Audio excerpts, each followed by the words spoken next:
No nii, olen nüüd jõudnud siia suvilasse sisse ja tegelikult lepime kohe alguses kokku, et suvilaks seda maja nimetada kindlasti ei saa, et see on majamõõtuhoone, see on kogu pere kodu ja edaspidi räägime ikkagi majast kui majast. Nii, siit tulime siis sisse väljast ja astume siis siia ette esikusse ja seda kinnisvaraobjekti müües ja siin neid pilte ja videosid tehes olen ma taaskord sellises elevil meeleolus, sest mulle on kuidagi nii südamelähedased sellised nõukaajal niinimetatud retrosuvilad ja retromajad, kõik, mis sellel ajal on tehtud.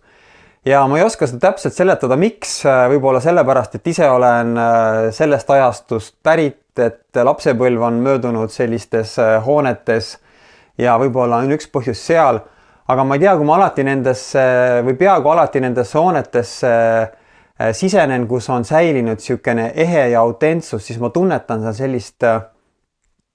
sellist mõnusat kummalist meeldivat energiat ja ma olen mõelnud, miks see nii on ja võib-olla üks põhjus on see, et tihti ju sellel ajal need hooned ehitati ise oma kätega, et sellel ajal olid meie vanavanemad olid meistrid kõike tegema ja kui inimene ehitab ühe kodu nullist üles enda perele, siis võib vaid ette kujutada, missuguse hoole, armastuse ja energia on ta sellesse hoonesse pannud.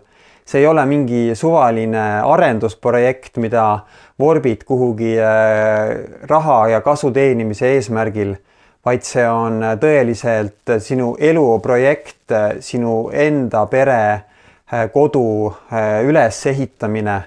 Ja ma arvan, et sealt tuleb see selle ajastu hoonete niisugune salapärane energia, et iga voodrilaud ja iga kivi ja iga liist, mis sellesse hoonesse on pandud, siis see sealt kumab seda energiat vastu. Okei, ärme jääme pikalt lobisema, lähme tagasi algusesse ja vaatame, mis siin peremees korda on saatnud ja millise suurepärase kodu ta on siin kunagi endale ehitanud ja mis nüüd on võimalik sinul osta. Ja oleme nüüd siin uuesti eesesikus ja põhimõtteliselt see maja nüüd praegu siis põhitiib jääb sinna vasakule, aga ka paremat kätt on siin üks päris suur ruum ja alustame sellest. See on tegelikult plaani järgi originaalis mõeldud kasvuhooneks, et sellel ajal ju oli vaja kogu oma värske ja hea kraam endal kasvatada ja kasvuhooneid ehitati tihti majade külge. Aga siin on circa 20 ruutmeetrine suur ruum, mis nüüd on toaks ehitatud ja annab kogu sellele hoonele ruumi juurde ja ühe lisatoa ja kui hiljem kööki jõuame, siis ma näitan, kuidas siia on võimalik ava teha niimoodi sinna seina, et oleks võimalik seda teha selliseks köögiga koos suureks avaraks köök-elutoaks, et lihtsalt üks idee mõte.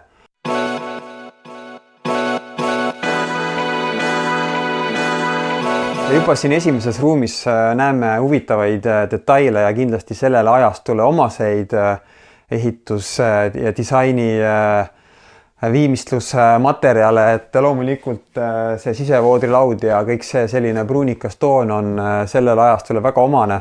Aga hiljem, kui kööki jõuame, siis on näha, kuidas on võimalik sellest pruunikas toonist ka väga kihvti heledat disaini luua, kui keegi seda soovib.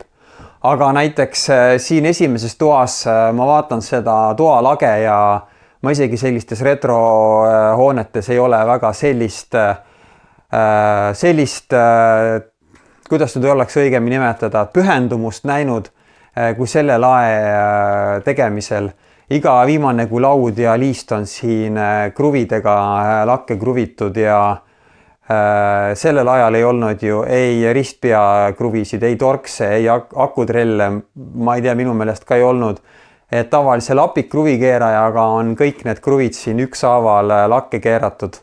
et ühest küljest kindlasti see, et võib-olla ei olnud võimalust, aga teisest küljest, et kui sa tahad teha midagi head ja midagi omamoodi, siis sa lihtsalt teed selle ja sa leiad selle energia endale. Ja põrandal on siis tüüpiline sellel ajastul ka omane parkett ja ma arvan, et kui siit nüüd lihvijaga üle käia, siis saab sellest ka väga ilusa ja värske välimuse. Aga lähme edasi.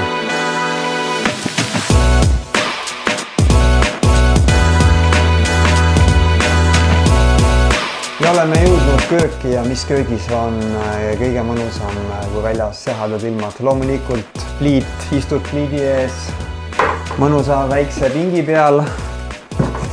Hommikul paned tule alla, puud pliidi alla.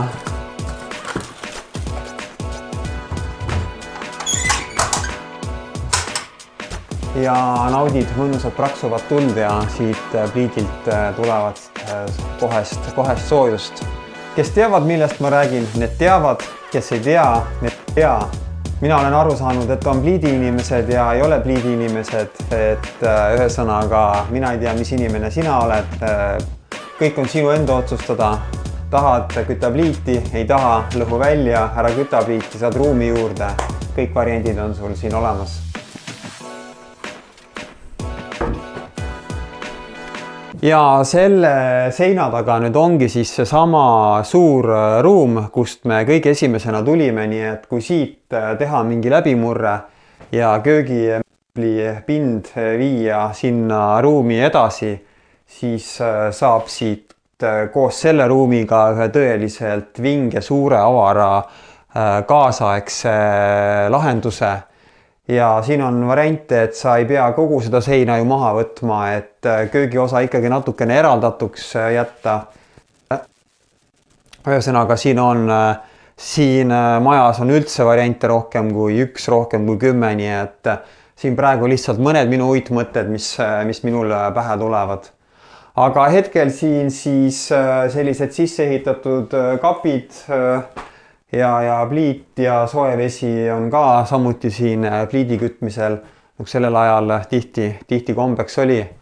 Ja liigume siis siit köögist edasi mööda koridori, siin on selline huvitav panipaik jäetud, siin on hea fototarvikuid ja kaamerat ja statiivi hoida, aga loomulikult ka midagi muud, kui vajadus on. Tualett. Veega WC, vesi tuleb sisse ja vesi läheb välja, solk läheb välja, nii et kõik kaasaegsed süsteemid on olemas. Ja siis esimese korruse 3. tuba on siis veel näidata. Siit toast siis toimub suur ahi, mille teine külg jäi sinna teise tuppa, kus me tulime. Ja see on tohutu suur ahi, mida kütad 3 tundi ja pärast seda on 3 päeva soe, nii et kütab selle maja alumise korruse siin ilma vähemagi küsimuseta ära ja praegugi on tunda siin sellist sooja õhku, nii et ma tean, et omanik käis siin mõned päevad tagasi ja ma arvan, ta küttis selle ahju ära, aga see soojus on siin siiamaani sees tunda. Ja siin on siis veel siuke huvitavam väiksem ruum ja riidekapid, mis iganes kapid. Ja siit ruumist on veel üks väike ruum, sahvriruum, jälle sellele ajastule omane, et sahver peab olemas olema ja tegelikult nendest panipaikadest pole kunagi küll, olen mina aru saanud ja nii palju, kui ma olen rääkinud teistega, olen ka teistelt seda aru saanud. Siit lähme pärast keldrisse ja siit lähme nüüd garaaži.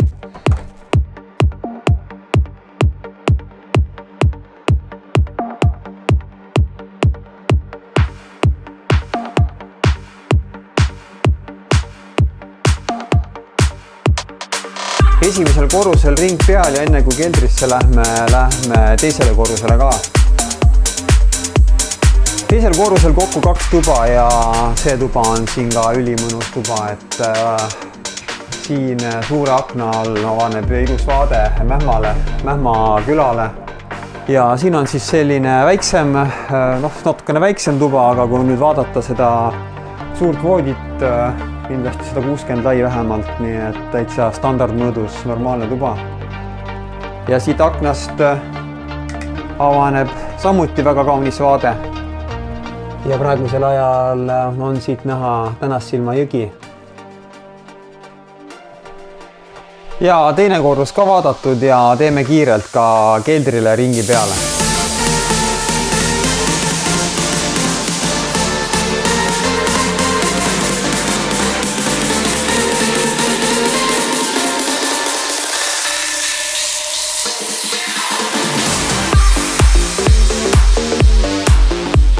Ja saimegi kinnistule ja majale tiiru peale ja ma loodan küll, et sa said endale siit hea pildi, milline see kinnistu välja näeb ja kõrvalhoones jäi meil veel käimata ja grillihoones ka, nii et midagi peab jääma sul ka siia tulles avastamiseks.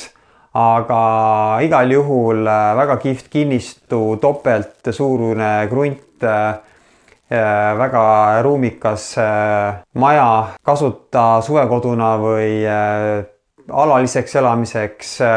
Mähmaküla, väga kena küla, kõvakattega tee tuleb siia juurde, Tänassilma jõgi siinsamas paarkümmend meetrit, Viljandi suunal 15 kilomeetrit, Tartu suunal 60 kilomeetrit, Tartu-Viljandi maantee siit mõnisada meetrit, bussid käivad ja ma tänan vaatamast ja kui sul see video meeldis, siis jaga ja pane like ja jälgi mind sotsiaalmeedias, Facebookis, YouTube'is ja Tellimu kanal ja kirjuta mulle küsimuse korral ja kui tahad vaatama tulla, siis annad minuti teada marjavare.ee ja telefon 568 näeme.